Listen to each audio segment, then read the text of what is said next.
hoje é Elias e os profetas de Azera e Baal. O nosso texto bíblico está no primeiro livro dos Reis, capítulo 18, do versículo 22 ao versículo de número 24, e depois nós vamos pular para o capítulo 19 e vamos ler do 8 até o versículo de número 14. Então, no nome de Jesus, amado, abra aí a sua Bíblia, abra a sua mente, sobretudo, abra o seu coração, ok? Primeiro livro dos Reis, capítulo 18, do versículo 22 ao versículo de número 24. Então disse Elias ao povo: só eu fiquei por profeta do Senhor, e os profetas de Baal são 450 homens.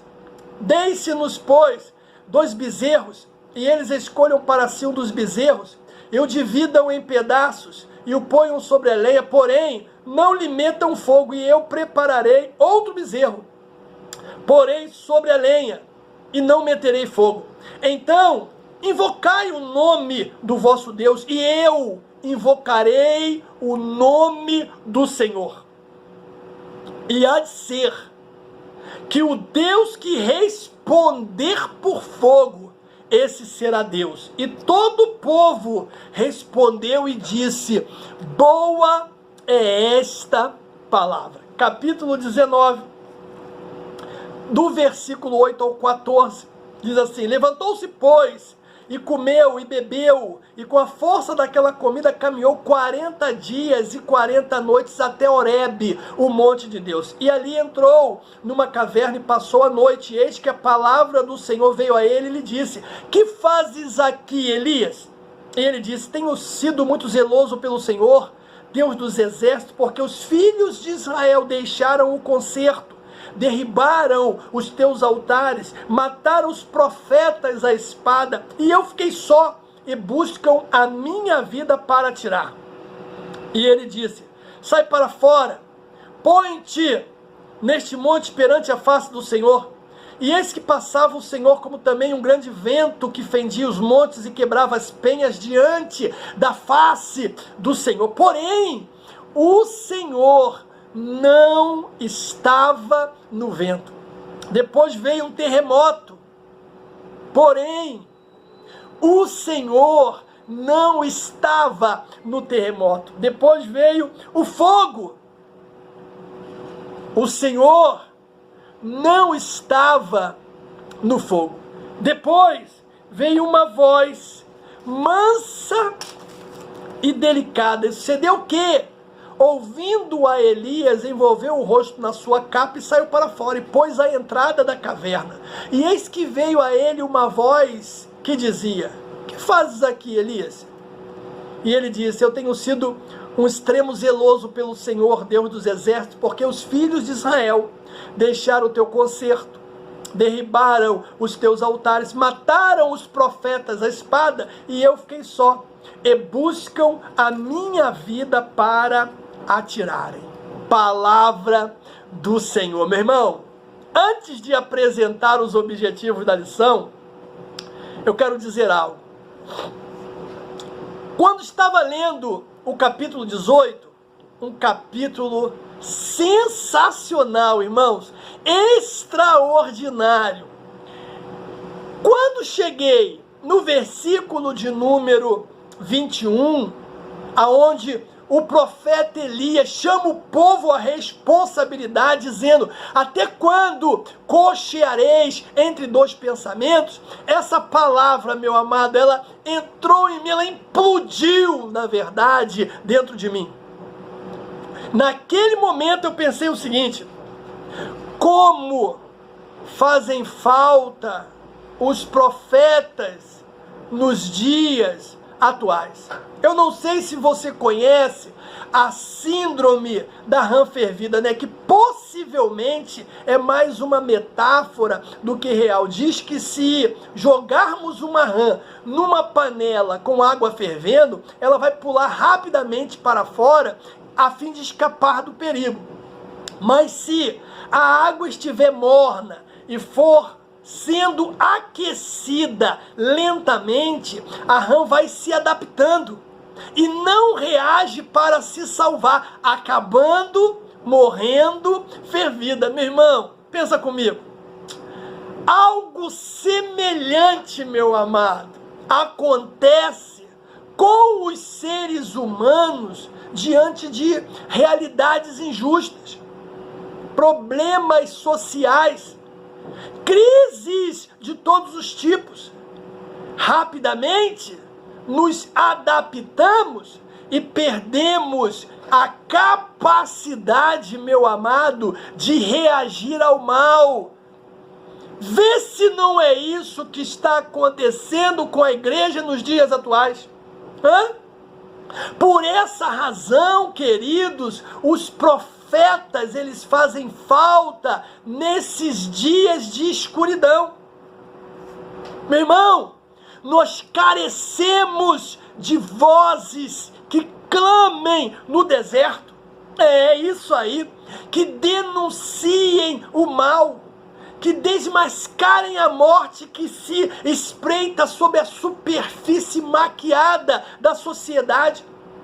Carecemos de profetas, meu irmão, que denuncie e ao denunciar e divulgue, coloque em perspectiva, que destapem, desnudem, e ao fazê-lo, meu irmão, acorde aqueles que estão dormindo, sacudam, animem e despertem, sabe, sonhos alternativos. Meu irmão amado, carecemos de profetas que nos alertem quando normalizamos o abuso do poder, a injustiça, a corrupção, quando normalizamos o adultério, quando normalizamos o divórcio, quando normalizamos a mentira, a fornicação.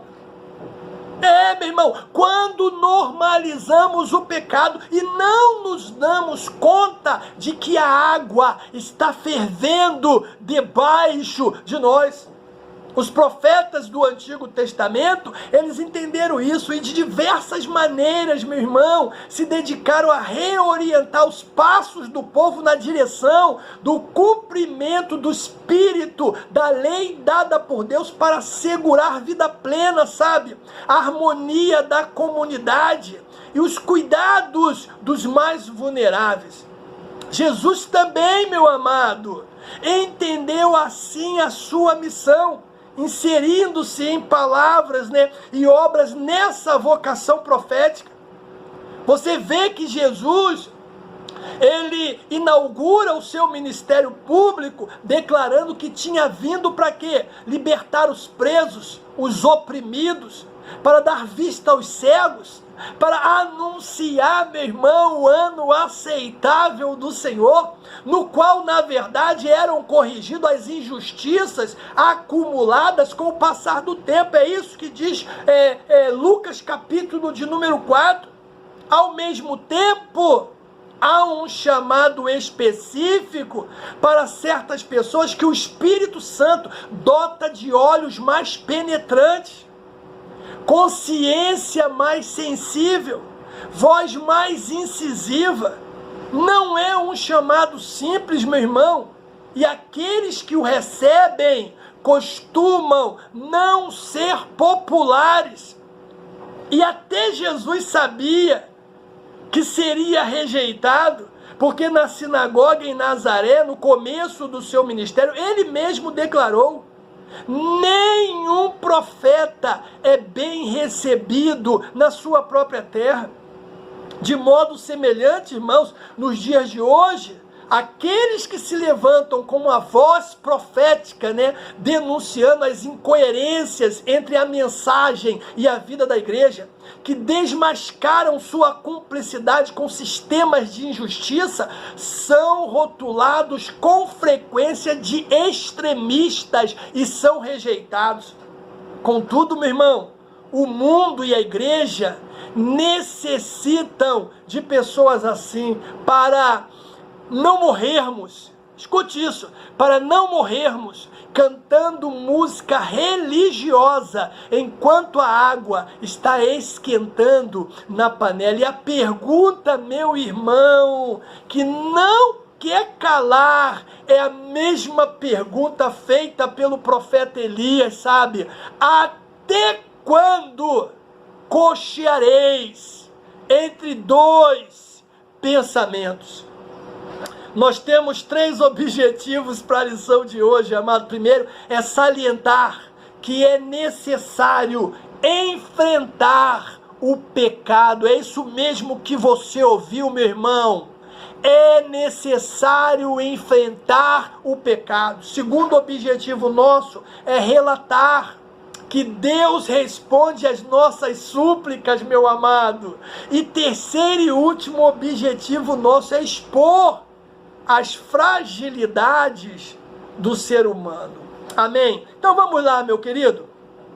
O profeta Elias, meu irmão, ele é um dos mais relevantes personagens da Bíblia Sagrada. Você vai lembrar que foi ele que apareceu com Moisés no Monte da Transfiguração, conversando com Jesus. Cara, que privilégio, meu irmão, que privilégio.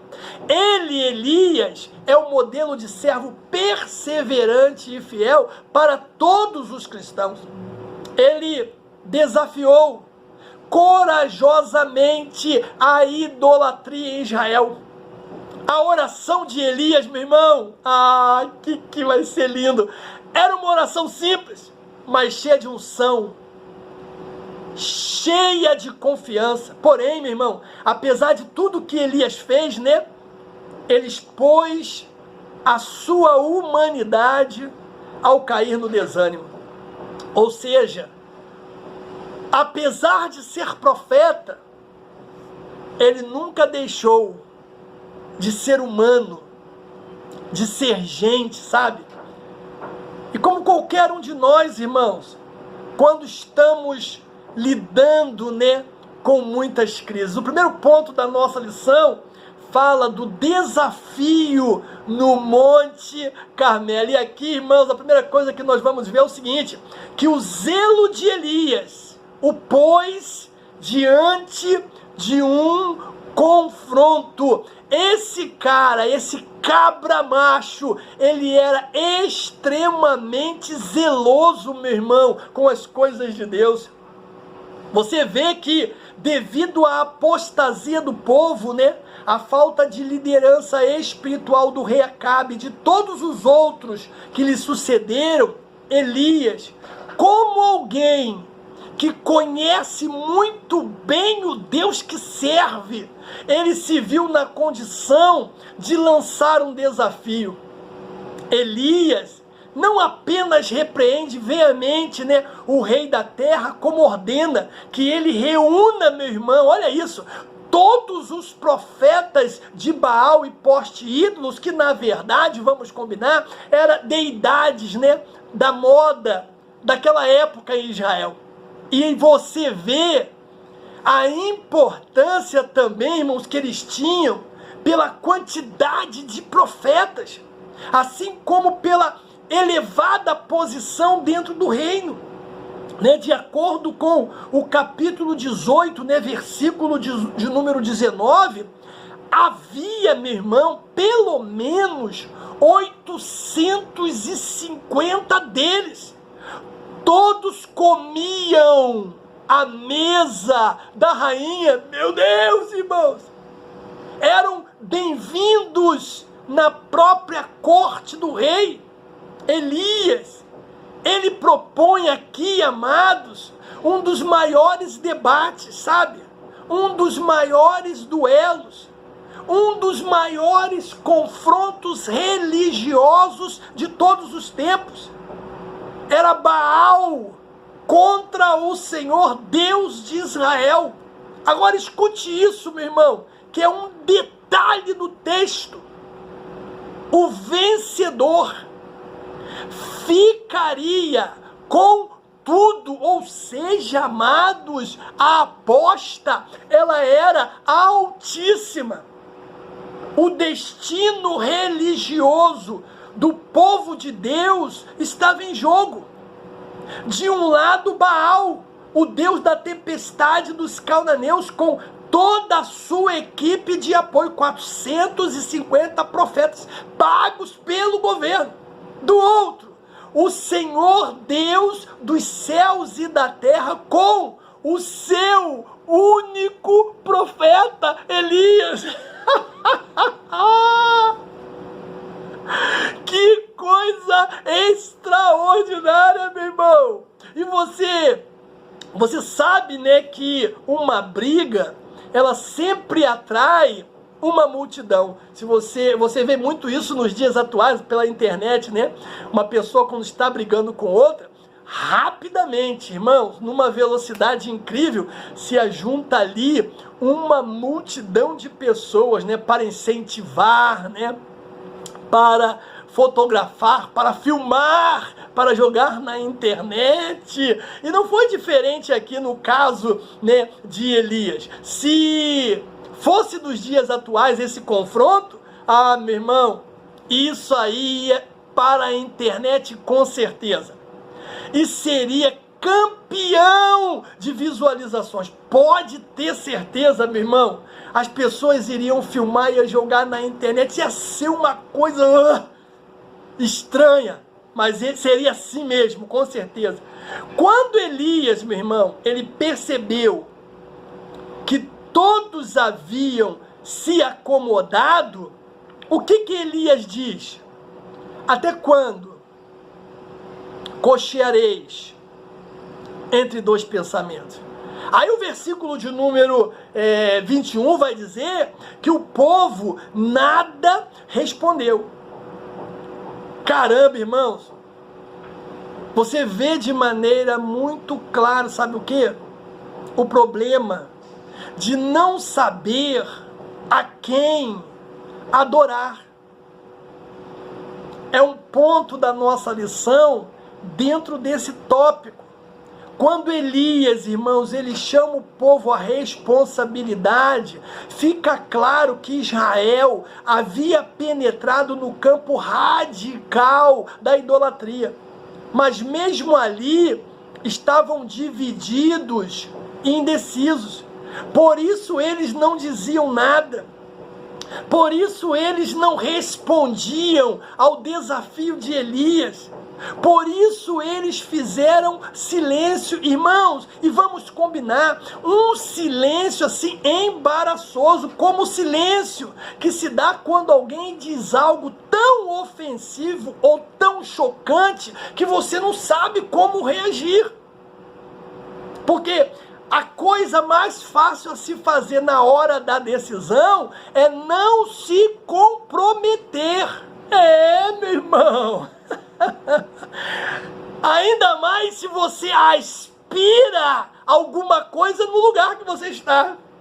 Então é melhor você, não, eu vou meter nesse negócio não, meu. Ainda que você veja que está contrário à palavra do Senhor, não, vou permanecer aqui, vou ficar na zona neutra.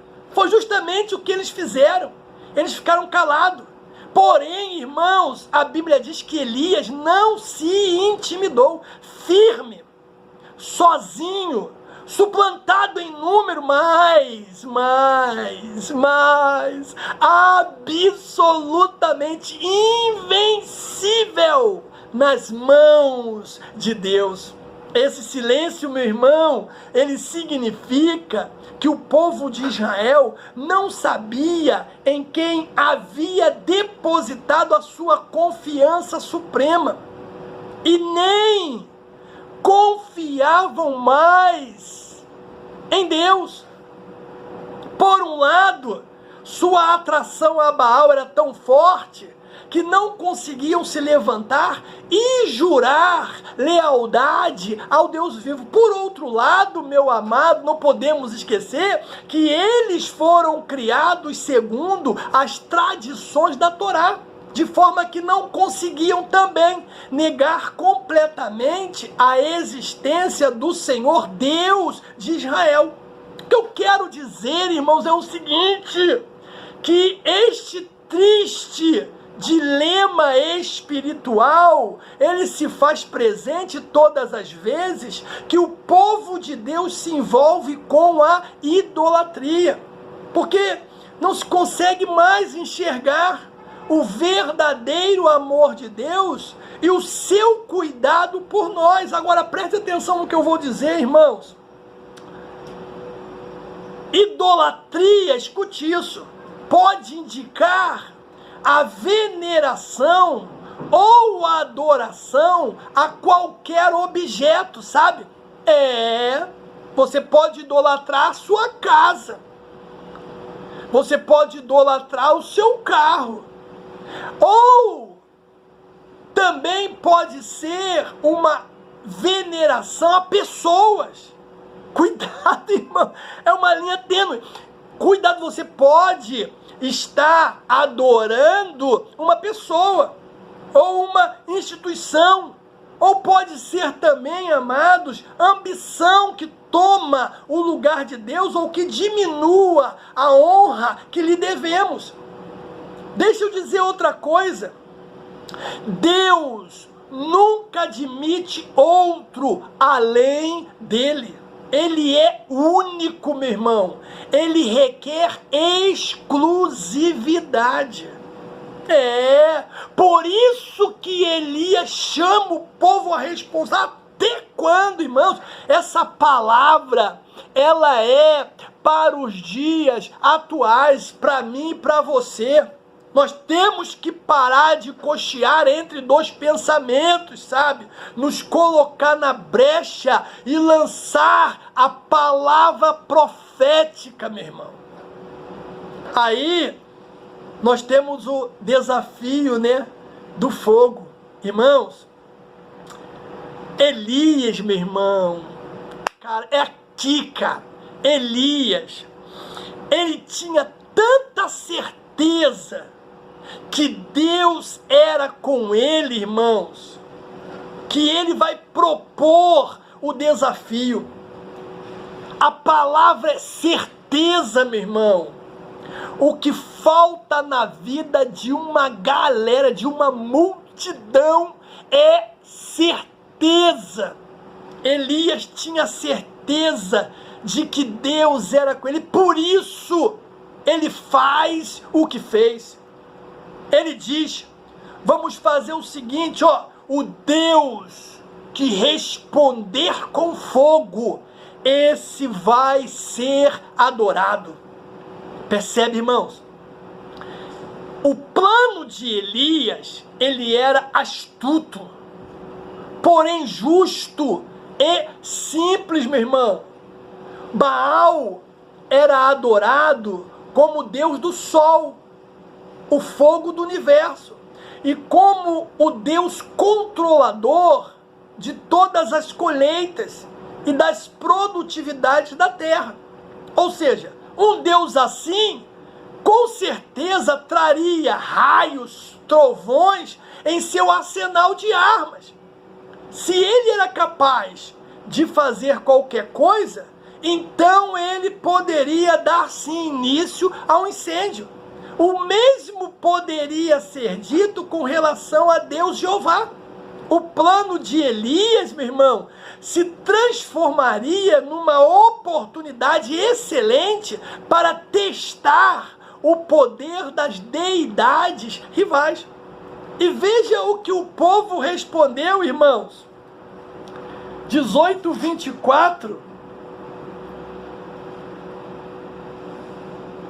É boa, aleluia, é boa esta palavra. Irmãos, escute o que eu vou dizer aqui. Aqueles que andam com Deus não precisam desafiá-lo para testarem sua lealdade e o seu amor, sabe? Essas pessoas, elas são tão íntimas de Deus que elas são impelidas, guiadas, conduzidas em seu coração para aquilo que o Senhor, Ele quer fazer.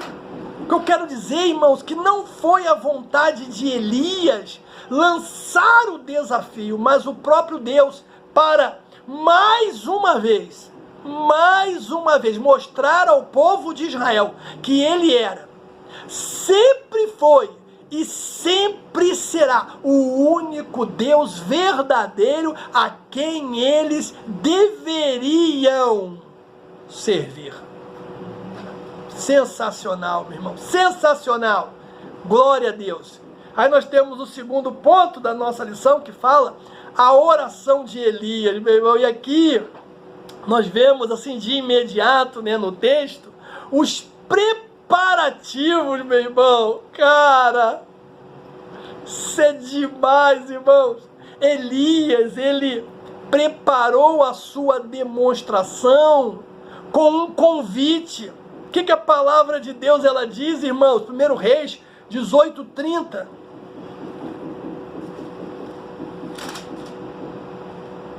Então disse Elias a todo o povo: chegai-vos a mim. Olha que coisa extraordinária.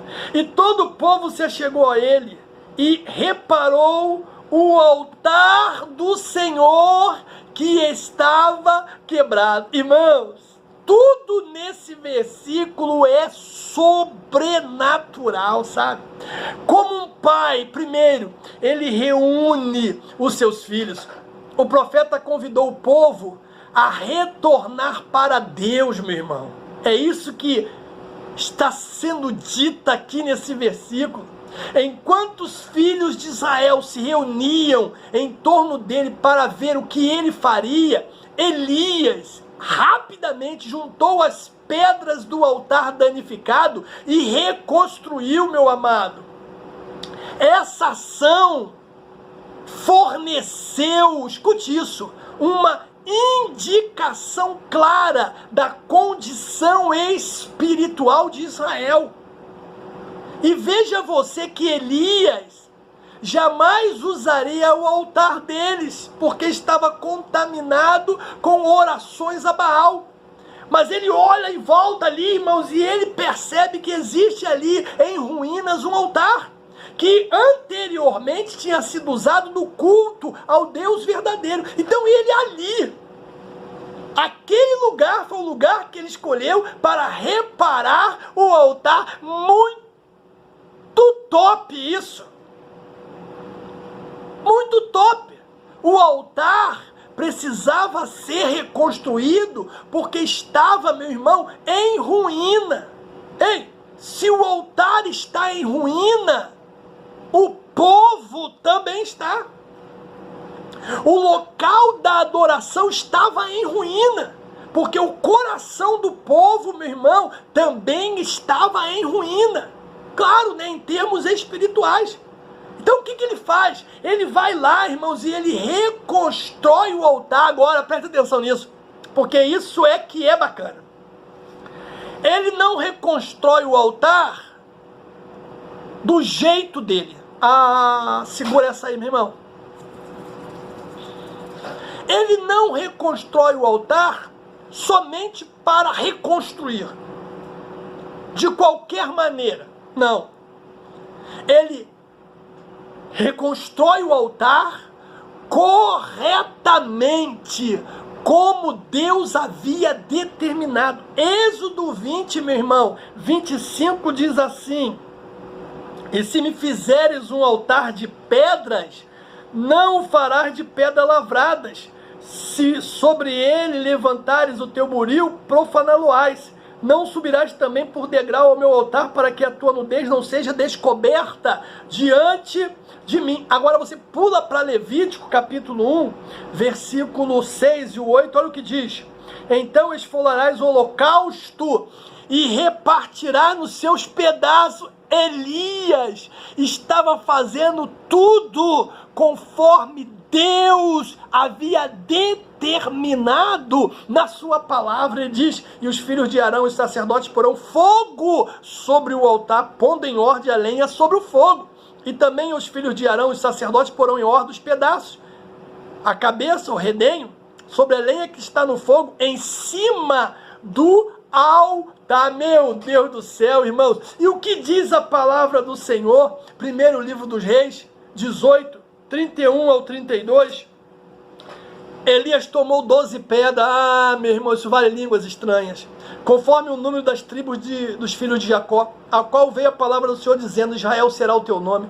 E com aquelas pedras edificou altar em nome do Senhor. Depois fez um rego em redor do altar, segundo a largura das 2 medidas de semente. Irmãos, as 12 pedras para as 12 tribos de Israel serviam como lembrete para as pessoas de que toda Israel pertencia ao Deus de Israel, que pertenciam ao poder da promessa da aliança. Também significava a reunificação de uma nação, irmãos, que estava dividida desde a morte de Salomão.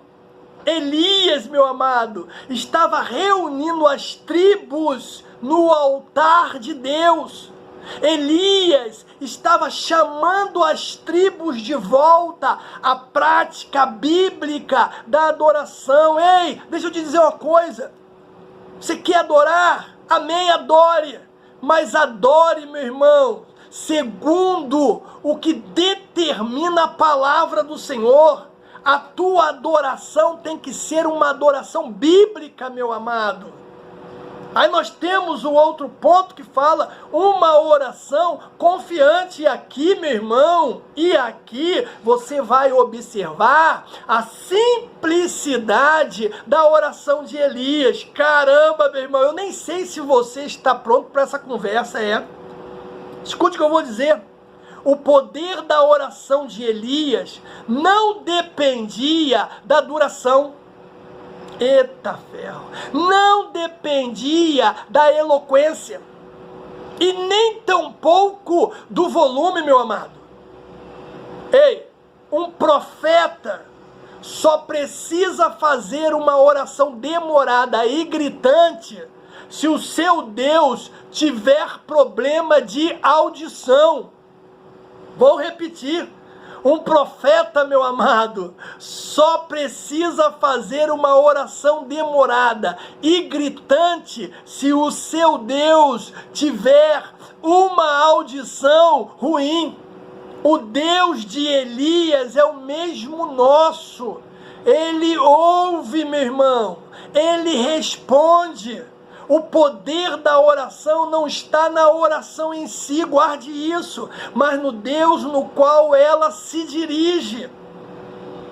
Se você observar com carinho essa oração de Elias, você vai ver, amado, que ela é muito semelhante à oração de Jesus, Mateus 6, 7 e 8.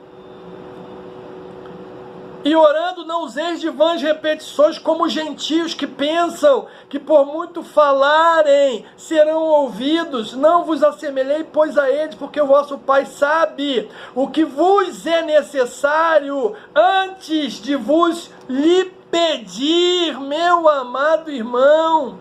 Aleluia! Aleluia!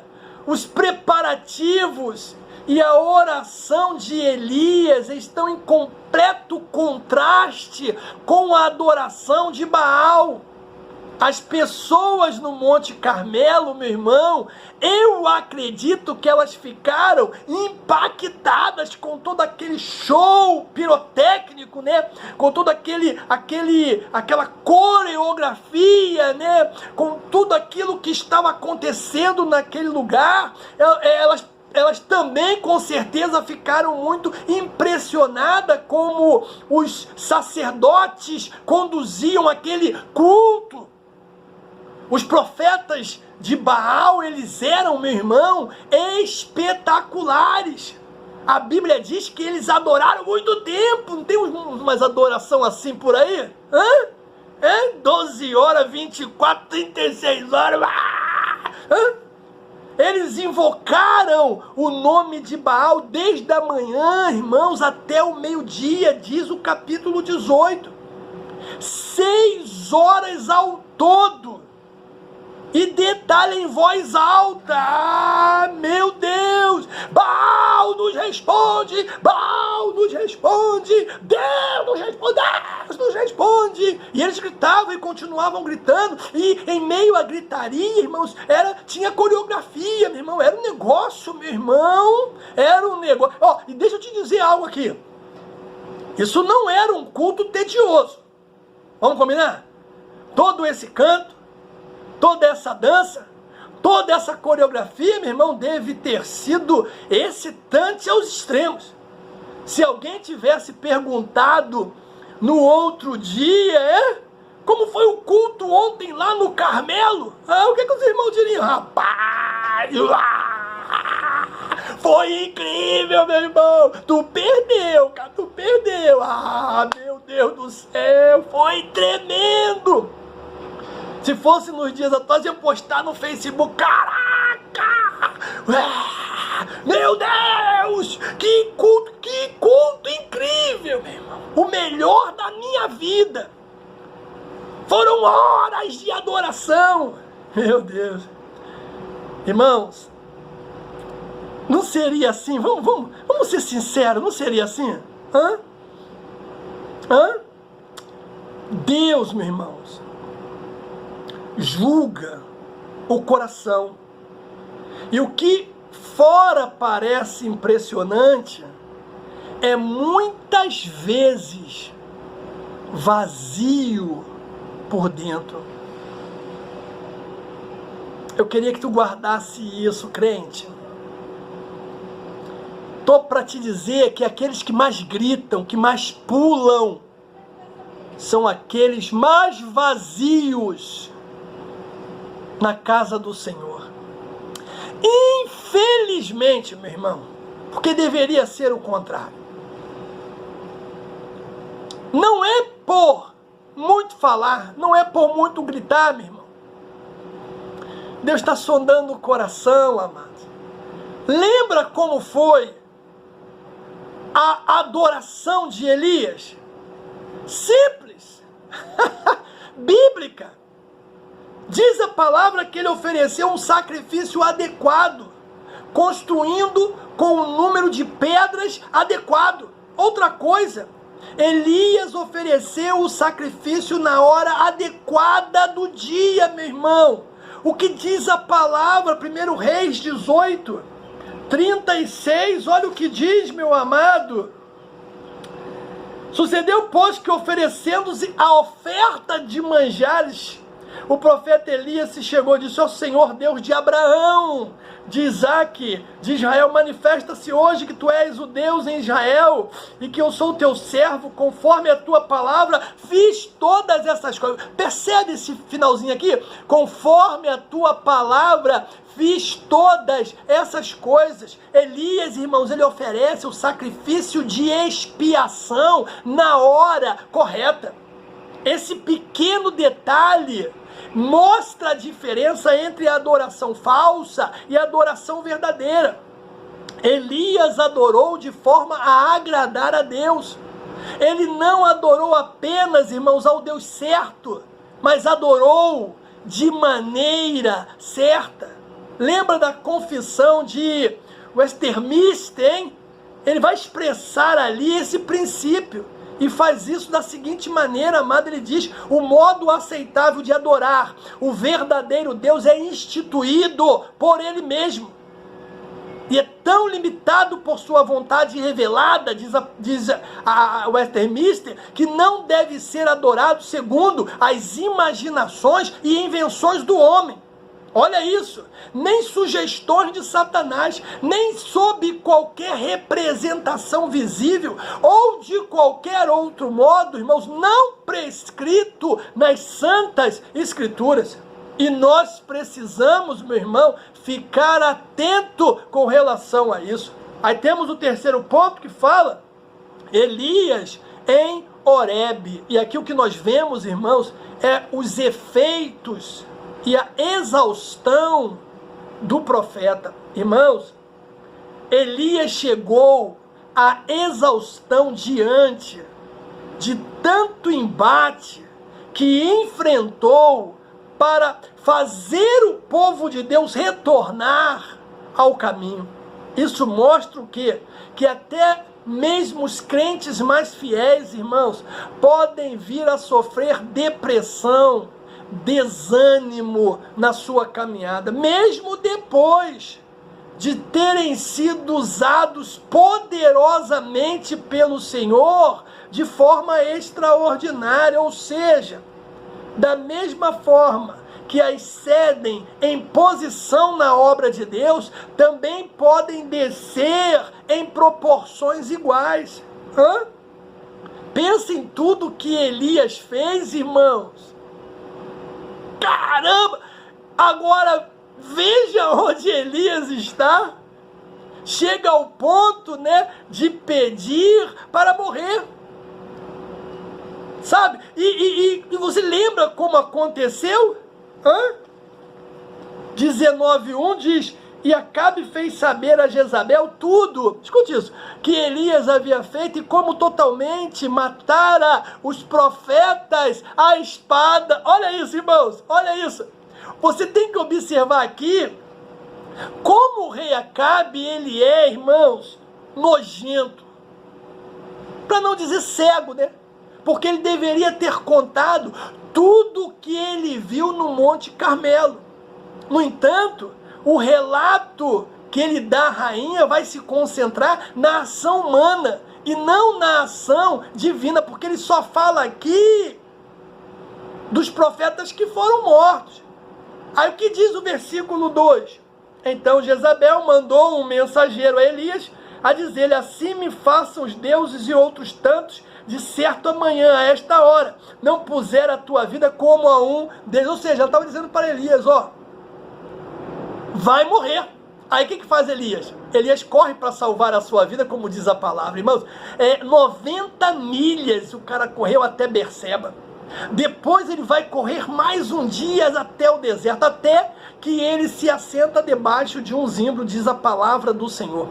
Essa experiência, né, desesperadora de Elias, irmãos, nos desafia a não cultivar uma ideia errada sobre o cristianismo. É isso. Muitas pessoas ainda acham que se confiarem em Jesus, esse lhe dará tudo que eles quiserem, que ele vai cuidar ou eliminar todos os problemas da sua vida, que ele vai remover todas as tentações do pecado, da homossexualidade, ou que vai ajudar a encontrar um parceiro. Irmãos, se acreditamos que o evangelho é isso, então nós precisamos de uma dose forte de realidade. A salvação em Jesus Cristo não acaba com os problemas da vida. Na verdade, às vezes o problema está apenas começando. Às vezes os crentes vão ficar sim desanimados, deprimidos, vão sentir medo, vão correr, tentar fugir pela sua vida, vão desistir no meio do trabalho, vão abandonar chamados, ministérios. Líderes espirituais, meu irmão, ficam com medo, sim, desistem, fogem, pensam em acabar com tudo. Nesse sentido, como em tantos outros, o que Tiago ele diz, irmãos, é uma verdade. O que Tiago diz? Elias era um homem semelhante a nós. Agora, nesse sentido, né, de ficar cansado, de ficar deprimido, nesse sentido, de tentar fugir, somente nesse sentido, amém? Aí depois de tudo isso, o que vem? A resposta de Deus, meu irmão. Deus, ele interveio de forma miraculosa. Miraculosa, né? Ele enviou, diz a palavra, um anjo que trouxe o quê? Pão e água, meu irmão, tirando Elias daquela situação de intenso desânimo. 19, do 5 ao 7, o que diz: deitou-se e dormiu debaixo de um zimbro, e eis que então o anjo tocou e lhe disse: levanta-te, e meu Deus do céu, irmão, que coisa bacana, e olhou, e eis que à sua cabeceira estava um pão cozido. sobre as brasas e uma botija de água, comeu, bebeu e tornou a deitar-se. E o anjo do Senhor tornou segunda vez e o tocou e disse: levanta-te e come, porque muito comprido será o teu chamado. Veja que, irmãos, é isso que eu quero que você entenda. Quando ele não aguentava mais, ele descobriu que a graça de Deus é mais que suficiente. Ah, meu irmão, em Jesus, meu irmão, nós encontramos descanso para a nossa alma. Mateus capítulo 11, vinde a mim, todos os que estáis cansados e oprimidos, e eu vos aliviarei. Tomai sobre vós o meu jugo e aprendei de mim, que sou manso e humilde de coração, e encontrareis descanso para a vossa alma. Vou repetir, amado, em Jesus encontramos descanso para as nossas almas. Aleluia! Em Jesus recebemos pão e água viva, o que diz João 6,31, meu irmão.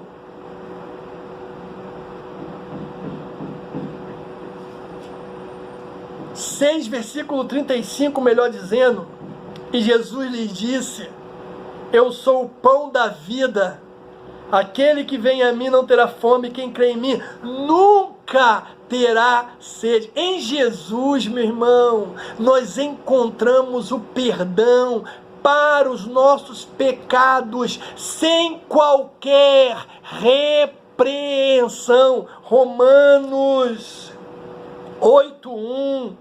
Nenhuma condenação há mais para os que estão em Cristo Jesus, que não andam segundo a carne, mas segundo o Espírito de Deus. Irmãos, quando não aguentamos mais, escute isso, Jesus é mais que suficiente. Quando não aguentamos mais, Jesus é mais que suficiente. Eu quero concluir dizendo o seguinte, irmãos. Esta história, inesquecível, melhor dizendo, nos deixa, irmãos, muitas e muitas lições eternas, verdades eternas. Eu posso colocar desse jeito, para os Elias dos dias modernos, que são muitos poucos. E a verdade é, irmãos, eu separo uma. Quando temos a certeza de que estamos dentro da vontade de Deus, somos invencíveis, meu irmão. Escute, nada nos deixa mais temerosos e inseguros do que não ter a certeza de que estamos no centro da vontade de Deus. Por outro lado, nada há mais encorajador do que saber que estamos dentro da vontade de Deus. Assim, meu irmão, não importa as circunstâncias, pois podemos resistir. Podemos estar desempregados, mas sabendo que estamos no centro da vontade de Deus. Podemos passar por situações difíceis, mas ainda assim saber que estamos no centro, dentro da vontade de Deus. Podemos ter todas as coisas, irmãos, se levantando contra nós e ainda assim saber que estamos dentro da vontade de Deus. Amado, amada de Deus, escute isso, nada intimida aqueles que sabem que aquilo em que creem está baseado no que Deus disse. Vou repetir, nada intimida aqueles que sabem que aquilo em que creem está baseado no que Deus disse. A equação, meu irmão, não é 850 contra 1. É 850 contra 1. Mas Deus, aleluia, quando sabemos que estamos dentro da vontade de Deus, somos invencíveis, meu irmão. Que Deus te abençoe no nome de Jesus.